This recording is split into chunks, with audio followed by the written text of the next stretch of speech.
The Calais camp clear-out begins. With bags packed, thousands of migrants are moving elsewhere in France, while more of the young arrive here.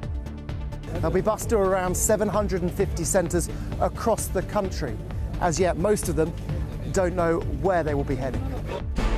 Also this lunchtime, Brexit talks in Downing Street as the Prime Minister says she's ready to listen to leaders of Scotland, Wales and Northern Ireland. Christian bakers lose their appeal after refusing to make a cake celebrating gay marriage. And the baby girl removed from the womb for surgery, then returned until birth. The incredible story of little Lynn Lee.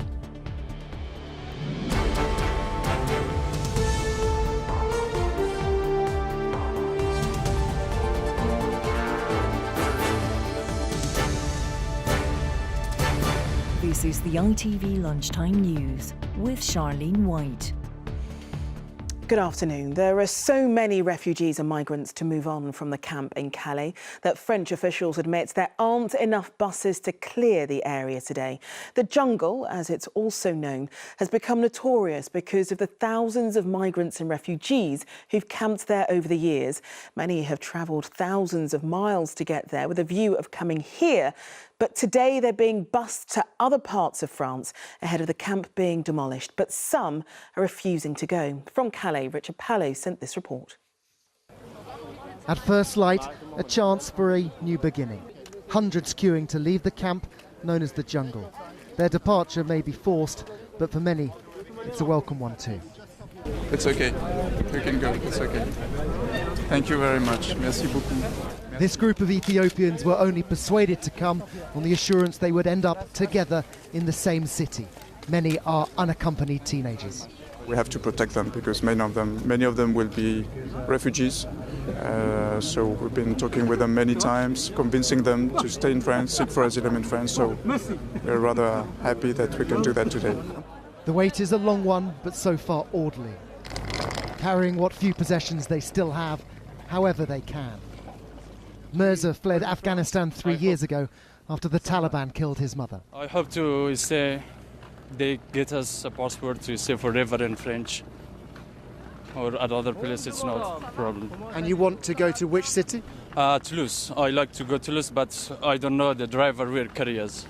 These are the very first of the thousands of migrants that French authorities hope will take up their offer of transport provided. They'll be bused to around 750 centres across the country. As yet, most of them don't know where they will be heading. Wristbands to denote their direction of travel, a map to point out the area of France that will be their new home. We are running on time. Okay, all the buses for the morning have left Calais, so it's a satisfaction for us. But less so overnight. Small numbers of migrants clashing with police for a second evening running. There is also concern regarding a group of British anarchists, the No Borders group, who say they are coming to fight the police over the demolition. The clean-up of the camp has already begun, though the bulldozers won't appear until it's nearly empty. Its remaining residents are packing up too. Some fixed on wanting to reach the UK have already left for other makeshift camps in northern France. Meanwhile, those who've boarded the buses are this lunchtime on their way to all four corners of this country, knowing as little about their future as they do their destinations. Richard, there were warnings that this could be very disruptive, but how's it been so far? Well, there's been no significant disruption that we've seen at all. Indeed, there's been a lot of goodwill on both sides of this operation. As of midday, I understand there have been 711 claims processed. But it is important to note there are a significant number of migrants still in that camp right now, and where they're going to go we don't know as yet. If they're looking to go anywhere else but down this road to the centre, they'll be hard pressed because the police presence surrounding the camp on all the other routes out is very significant, particularly. Now, aid agencies have estimated that around 2,000 have already left, gone elsewhere in northern France, possibly still wanting to go to the UK, and the UK government have said this morning they will continue to transfer as many eligible minors as they can in the time allotted, but given the camp may be destroyed as soon as tomorrow or Wednesday, that doesn't give them much time. OK, Richard, thanks very much.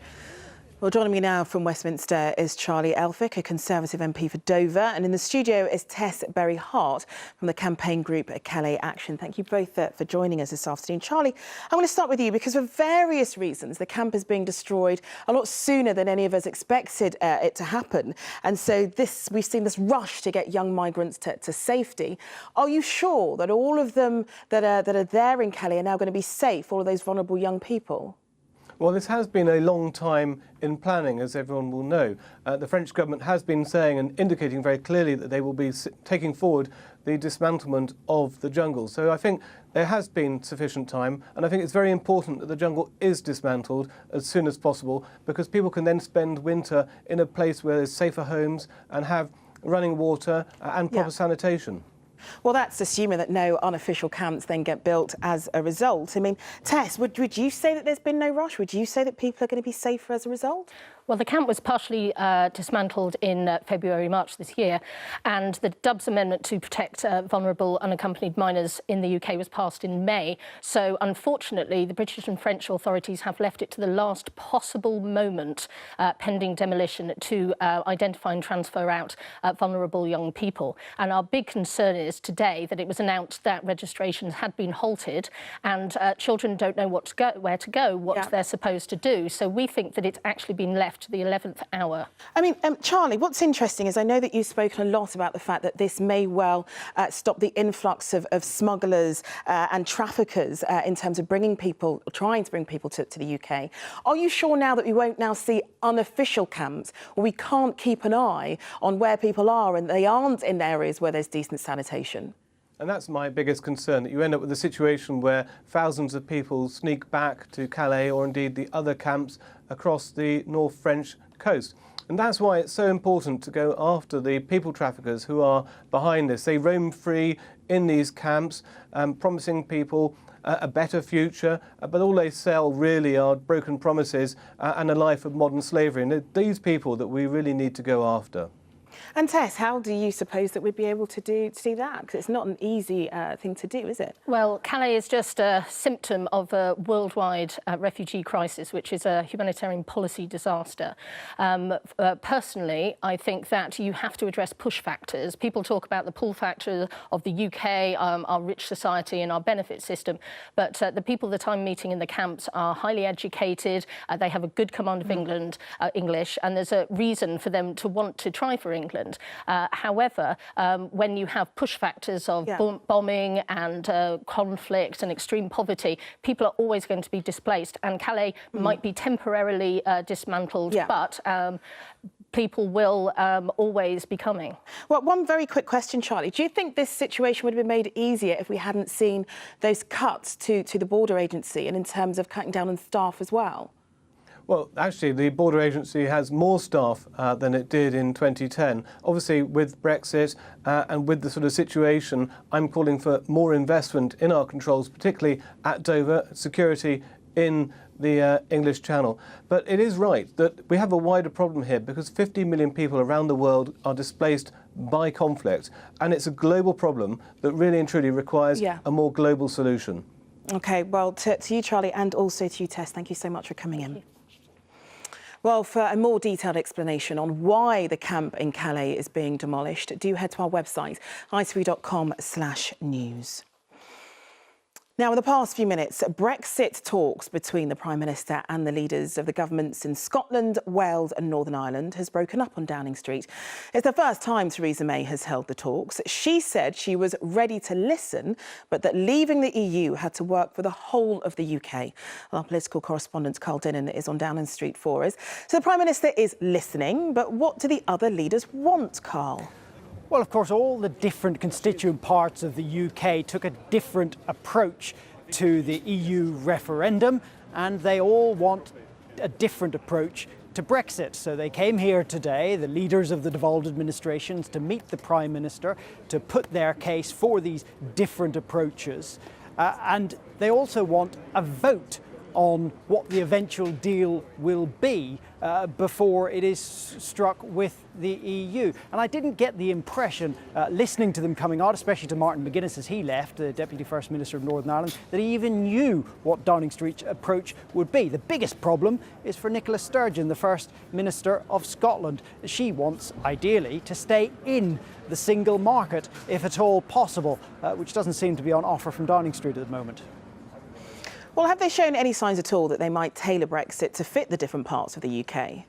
No, all that seems to be on offer at the moment is a hotline to David Davis, the Brexit Secretary. A hotline and continued discussions like these, that's not going to be enough for the devolved administrations, especially for Scotland, which of course voted to stay in the European Union, but also Northern Ireland voted to stay in. Wales voted to leave, but the First Minister, Carwyn Jones, was in favour of remaining. So you can see how vastly complicated all of this is. But Downing Street doesn't look like it's going to give much at all. The Downing Street, the Prime Minister's official spokeswoman said earlier that the different constituent parts of the UK would not be allowed to undermine the negotiations for Brexit, that negotiations would be carried out as one United Kingdom and that we would leave the EU as one United Kingdom. All right, Carl, thank you. Police have been given another 6 days to question a man arrested after a suspicious item was discovered at a London tube station. The 19-year-old, named locally as Damon Smith, was arrested on Friday, a day after a suspect's package was found at North Greenwich Station in south-east London, sparking a security scare. A controlled detonation was carried out on the item. The Christian owners of a Belfast bakery have lost their appeal in a row over a cake supporting gay marriage. 2 years ago, the owners of Asher's Baking Company refused to bake a cake with a pro-gay marriage slogan, saying it was against their religious beliefs. Olivia Kingsley reports.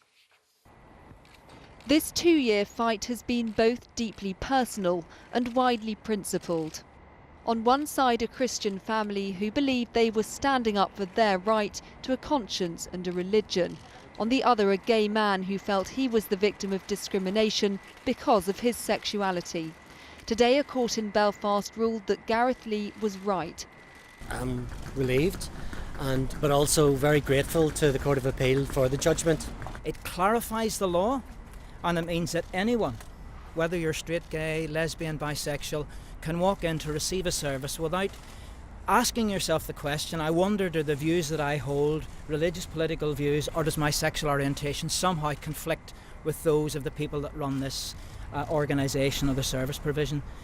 This is the design Gareth Lee asked Asher's Bakery to make, a cake iced with the words, "Support gay marriage." The bakery took the order and the payment, but then 2 days later they told Gareth they couldn't make it because of their deeply held Christian beliefs. We are extremely disappointed with today's ruling. If equality law means people can be punished for politely refusing to support other people's causes, then equality law needs to change. It's centred on a widely divisive issue in Northern Ireland, now the only UK country where same-sex marriage is not allowed. For those who want that to change, today marks a victory that extends far beyond this Belfast court. Olivia Kingsley, ITV News. Still to come, new research raises concerns about heading of football. And the baby with 2 birthdays, how groundbreaking surgery saved little Linley's life before she was born. But first, senior doctors are warning that patients are being given dozens of tests and treatments they don't need. The Academy of Medical Royal Colleges have published a list of 40 treatments they say are of little or no benefit. So, for instance, they say that tap water is just as good for cleaning cuts and bruises as saline solution. A plaster cast is usually not needed for some small wrist fractures in children, with a removable splint doing the same job. And they don't believe X-rays should be given to people with lower back pain if there are no other concerning symptoms. Well, Alistair Henderson is the Chief Executive of the Academy of Medical Royal Colleges and joins us now. Thank you so much for coming in. So are we then wasting loads of money by doing these procedures then? The issue from our perspective is primarily about ensuring that we have the appropriate sort of care, that people aren't being given treatments that are adding little or no benefit. But equally, clearly, if we stop doing things that aren't appropriate, we do release resources to be used elsewhere in the NHS for other more appropriate. But isn't there a level of having these procedures on the list because a patient will feel like a doctor is doing something to relieve their pain or their symptoms? So it may not actually be doing anything, but at least it makes the patient feel better. I think that's probably very true. Over time, there is an expectation. We all, when we go to the doctors, we feel perhaps if nothing happens, have we been shortchanged? And there's a wider expectation, I think, in a lot of Western medicine that perhaps sort of, more must be better. Well, that's not necessarily the case. And I think part of this is just because we can do something, it doesn't necessarily mean we should. What we're proposing really is a conversation between patients and doctors about the potential benefits and alternatives. But do you run the risk, though, of patients almost distrusting the doctors when they feel, well, actually, maybe this shouldn't be happening because maybe it's a pointless thing that you're doing to me? Is there a chance that distrust may well be augmented as a result? Well, I'd actually hope that it's the opposite, or that's certainly the intention, is that by having that conversation, that honest conversation, letting out and showing the sort of options that actually will reassure patients. And there's quite a lot of evidence also that National Voices, the patient group, have said that if you talk through issues about procedures and invasive surgery procedures, patients, when given the option, will then choose to have the less invasive procedure. OK, well, Alistair Henderson, thank you so much for coming in. Thank you. 5 people have died in a plane crash in Malta.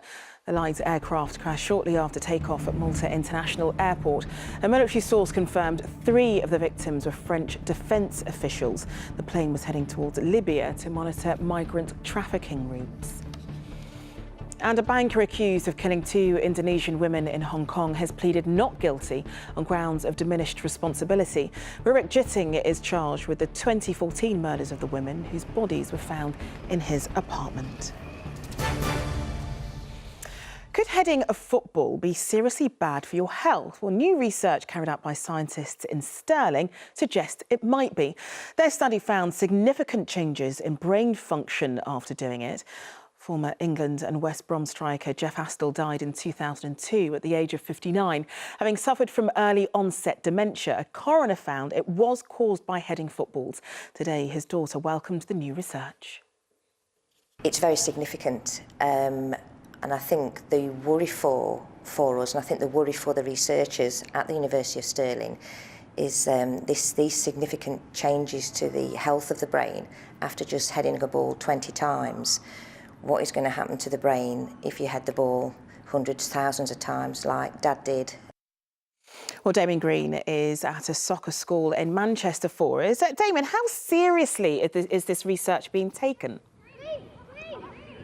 It's being taken most seriously by people who've campaigned on this issue for years. But this soccer school in Manchester, it's all about fun. These are some of the thousands of young boys and girls who are spending half term this week with their friends, improving their skills and getting some fresh air. One of the things they've learned specifically today is how to head the ball. And they've learned that from this man here, Callum. Callum, can you imagine football without heading the ball? How important is it as part of the game? I think it's a really massive skill to try and handle because you've got like the passing, shooting, dribbling. I think it comes under that bracket as one of the most important skills to learn. So when you had these boys here today and you were trying to teach them how to head the ball safely, what were you focusing on? What do they have to do? We were looking at obviously which part of the head to head the ball with, which is the forehead. Obviously we're looking to make sure if they can head it right into the floor. So if it was a keeper, you're looking to find the bottom corner to try and master that skill. I think it's really important. OK, but that's the point. If they're in control of the ball, if they're controlling where the ball goes rather than letting it bounce off their head, they're much safer, would you say? Yeah, if their eyes are concentrated on the ball, and especially if they're attacking it with the forehead, they're in the most control rather than it come off a different part of the head. I think they've got that decision to make, yeah. Now, you've coached in the States, and over there they have a rule where if you're a child, you're not allowed to head the ball. How difficult is that for you to get used to, and do you think it would work here? I think it was madness when I first heard of it, but I think it's really not a case it has to happen where you have to head the ball, because if they were to get to the age of 16, 17 and not mastered how to head a ball safely, I think that's really important, crucial part of their development that they've missed. Well, I bet you get on with coaching. I would say that the Football Association pointed out they did introduce some guidelines last year. If in doubt, sit him out. It was called that if a child does appear to have a head injury associated with the game, he or she is to leave the pitch immediately and not to come back until his or her health has been checked. As long as those guidelines are followed, say the FA, everyone should be able to have fun very safely. All right, Damon, thank you. And finally, the miracle story of a baby with not one but 2 birthdays. Lindley Bomer has the distinction of being born twice because of a life-saving operation that took place when she was 23 weeks old and still in her mother's womb. Doctors had discovered a tumour on her spine that was so large their only option was to operate. And as Sally Lockwood explains, it meant Lindley was briefly taken out of her mother's womb before being returned. At 4 months old, Lindley Bomer's birthday is in June, but she made a brief appearance in the world much earlier than that. During a routine ultrasound, doctors discovered a tumour on Margaret Bomer's unborn baby, and operating on the fetus was the only option to save her. We knew that if we didn't choose the option of emergency surgery that night, that within a day or so she would pass. At 16 weeks, Lindley's parents were told their baby had a rare tumour growing on her tailbone, known as sacrococcygeal teratoma. By 23 weeks, her heart began to fail, so doctors had to operate, removing her from the womb for 20 minutes. After surgery, Lindley returned to grow inside her mother and was born again at 36 weeks. During the operation at Texas Children's Hospital, you can see the surgeon removing Lindley from her mother. By the time the tumour was removed from her spine, it was the same size as the baby. This condition is almost always possible to treat on a newborn, but when it's detected on a fetus, survival is rare. But Lindley went on to have a healthy delivery into the world over 12 weeks later. It was her second birth, basically. It was a relief to finally see her and to see that she had made it through. After the open fetal surgery, her heart had time to heal while I was still pregnant with her. So she has no heart issues now and is doing amazing. Operating on a fetus outside of the womb is incredibly rare. But this incredible risk has given Lindley a chance at life. Sally Lockwood, ITV News. Gosh, just amazing. Right, that's it. I'll be back with Mark Austin with the ITV Evening News at 6:30. News where you are follows the national weather, but from everyone here, enjoy your afternoon.